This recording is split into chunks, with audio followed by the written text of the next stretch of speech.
my name is Adolfo Paz, and this is my colleague Domingo Hilario. Today we will be talking about the cognitive and physiological effects of sleep deprivation on a leader. Why do we sleep? Given that we spend almost a third of our life sleeping, it must serve an important role. So what happens when we do not get enough sleep? Theory number 1, the restoration model. The restoration model claims that sleep recharges our rundown bodies and allows us to recover from its physical and mental fatigue. This means that we need sleep in order to recover from the previous day's work. Psychological studies like Matthew Walker's Cognitive Consequences of Sleep and Sleep Loss explains that sleep plays an important role on homeostatic restoration, thermoregulation, tissue repair, and immune control, and memory process. In other words, it explains how sleep helps our body mentally and physically heal and helps our memory process. Just one night of sleep deprivation markedly impairs hippocampal function, imposing a deficit in the ability to commit new experiences into memory, meaning that just by missing one night of sleep, it'll be harder the next day or the previous night to enter new information into the long-term memory. This observation is particularly ecologic importance from a professional and educational role, given our beast cadre. Theory 2, evolution and circadian sleep model.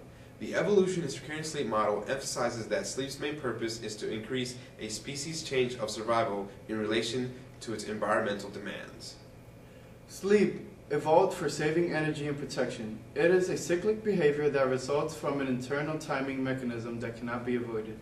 There is a positive correlation between an animal's duration of sleep and its level of vulnerability. The fact that all animals and birds sleep suggests that sleep serves some important physiological function. Even animals at high risk of predation sleep. Animals develop a complex mechanism for sleeping. For example, dolphins sleep with only one hemisphere at a time so they can rise for air with the other. Amazing.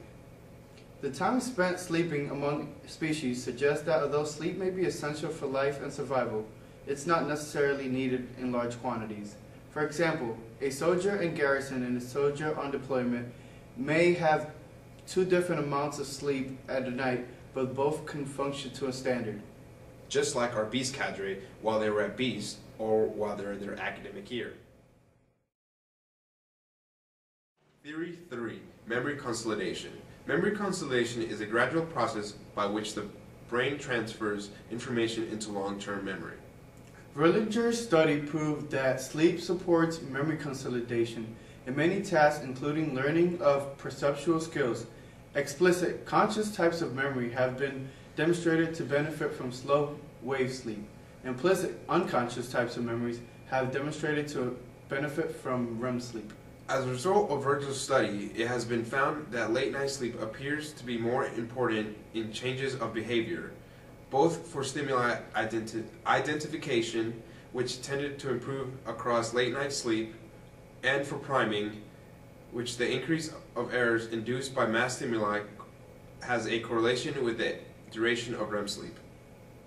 Sleep helps the brain get better organized by filing away important memories and discarding unwanted memories. In a study by Professor of Psychology J.B. Turner, 40 people were allowed 26 minutes of sleep per night. They were given cognitive tests which showed their working memory deteriorate by 38% over 4 days without REM sleep. They found it much harder to complete memory tasks and solve problems. Other sleep experiments have shown that procedural memory is dependent on REM sleep, similar to declarative memory, which relies on slow wave sleep. So how do these three theories connect to leadership? Let's find out.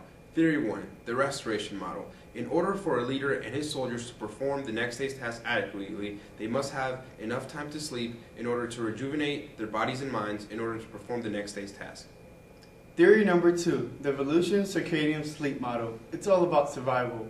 Having enough sleep for the body to survive on to do the day's task and move on to the next. Theory 3, memory consolidation.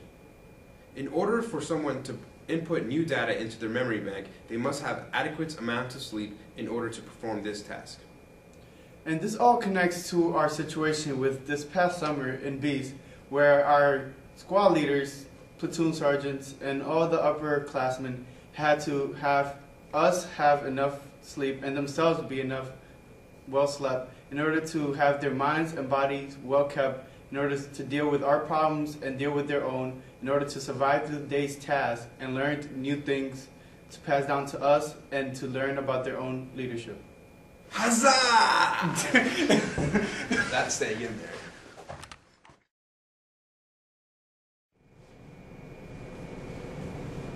What is it, new cadet? Sergeant, where are your pants at? Oh, snap.